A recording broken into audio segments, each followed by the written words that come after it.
Bom dia Brasil, bom dia mundo, eu sou o Thiago e hoje vamos falar sobre as histórias por trás da história de Game of Thrones.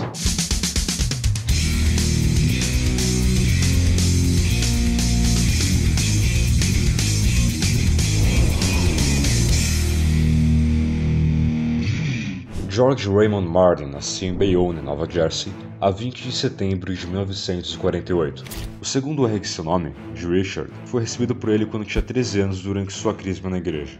Martin disse que foi uma homenagem ao seu primo mais velho. Alguns dizem que o R duplo foi uma referência a J.R.R. Tolkien, mas ele rebateu a suposição. Sua mãe se chamava Margaret Brady Martin e seu pai, Raymond Collins. Ele trabalhava nas docas como estivador, que é basicamente o profissional responsável pela arrumação da carga em um navio ou porto. Eles moravam no conjunto habitacional para famílias pobres. George disse que a falta de opções de lazer que a pobreza causava nas suas vidas foi um dos fatores que o aproximaram da leitura. Anteriormente, a família de sua mãe já havia sido rica, sendo proprietária de uma construtora, mas perderam tudo durante a Grande Depressão. Eles também tinham uma casa luxuosa, na frente da qual o escritor passava todo dia no caminho para a escola. Martin disse que viveu uma mistura da sensação de ser pobre com o sentimento de pertencimento a um passado mais brilhante, destruído por uma crise por políticos corruptos. Mistura essa que ele reformulou para inserir na Daenerys Targaryen.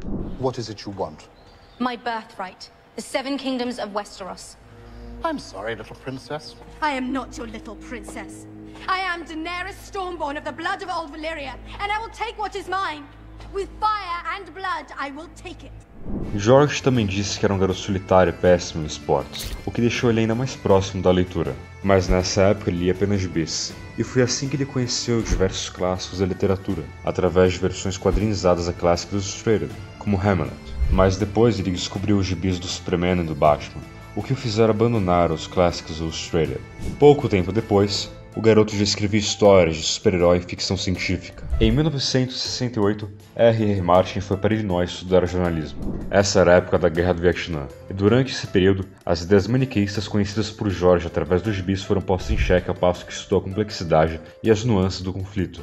Em 71, ele vendeu sua primeira história, que apareceu na revista de ficção científica Galaxy. O título era The Hero, uma história sobre um soldado cansado de lutar numa guerra em outro planeta que quer se aposentar e voltar para casa. Martin disse que pensou nessa trama ao ver os militares que voltavam do Vietnã, mas não se adaptavam ao mundo civil. Em 72, o próprio George Martin foi convocado pelas Forças Armadas, mas alegou objeção de consciência. Ao invés de lutar na guerra, ele fez serviço alternativo no Mary Corpus Vista, um programa de pobreza.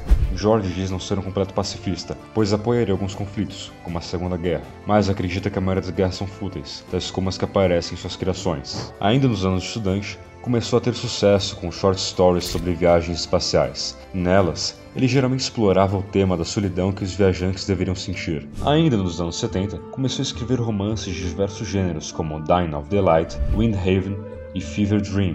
Quando perguntado sobre qual gênero ele gosta mais de escrever, ele disse: "Eu acredito que o gênero é como se fosse uma mobília. A mobília não importa. O coração humano pode estar em conflito consigo mesmo numa história que se passa no castelo com dragões, ou pode acontecer numa nave espacial no futuro daqui 10.000 anos, ou no subúrbio, ou nas ruas de Nova Jersey. Para mim, sempre volto para o coração humano e para o conflito consigo mesmo." Em 83, quando seu quarto livro, The Armageddon Rag, fracassou comercialmente, ele teve que começar a escrever para televisão, fazendo seu debut no remake de Twilight Zone.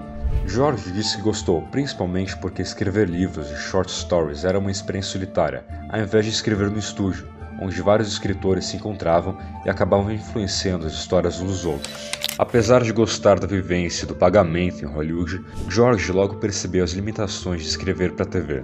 Quando ele estava escrevendo The Twilight Zone e A Bela e a Fera, já no fim da década de 80, ele sempre ouviu os produtores dizendo que suas ideias não se encaixariam no orçamento. The reader's imagination supplies the rest. But when I was writing for Twilight Zone and Beauty and the Beast, and I was constantly getting notes, George, we love this is terrific, but it's 5 times our budget, so can you please cut 3 of these matte paintings, and gosh, you have 27 characters in this thing, could we have 6? And this big battle at the end where 2 armies of 100,000 people are fighting, could that be a duel between the hero and the villains? That would be good. Em 1996, ele lançou o livro A Guerra dos Tronos, primeiro da série Canção de Gelo e Fogo. No total, ele já lançou 8 livros, os quais venderam mais de 70 milhões de cópias. Na trama da história principal temos a Guerra dos Tronos, A Fúria dos Reis, A Tormenta das Espadas, O Festim dos Corvos e A Dança dos Dragões. Martin também já lançou alguns livros dentro do universo de Game of Thrones, mas fora do ramo central da mitologia.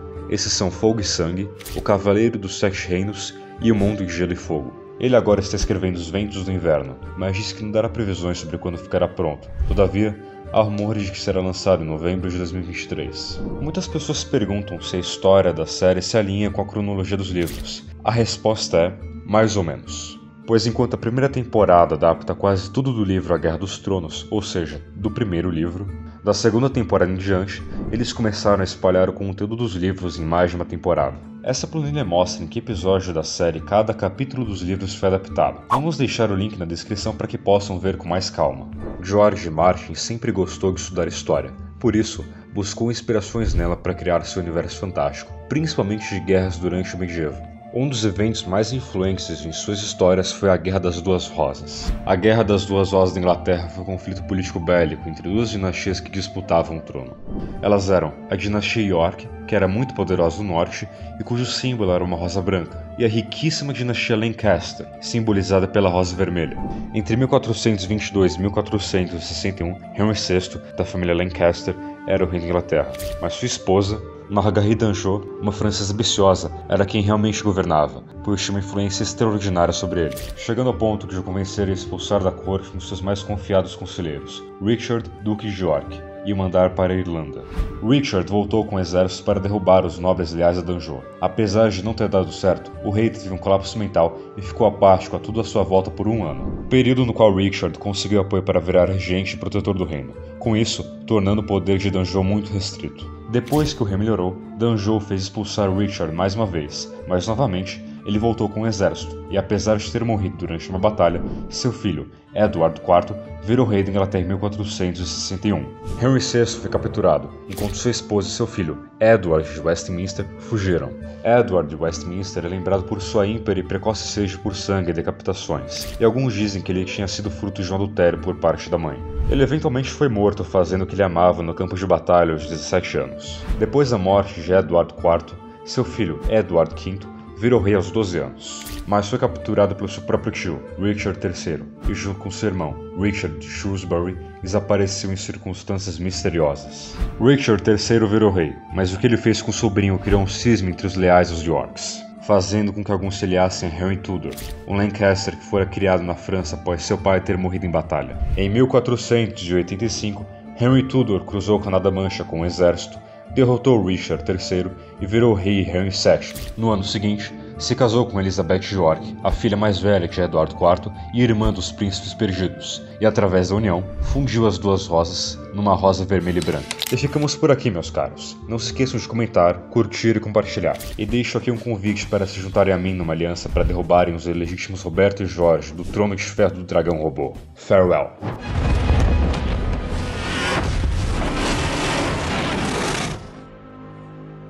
Satanás.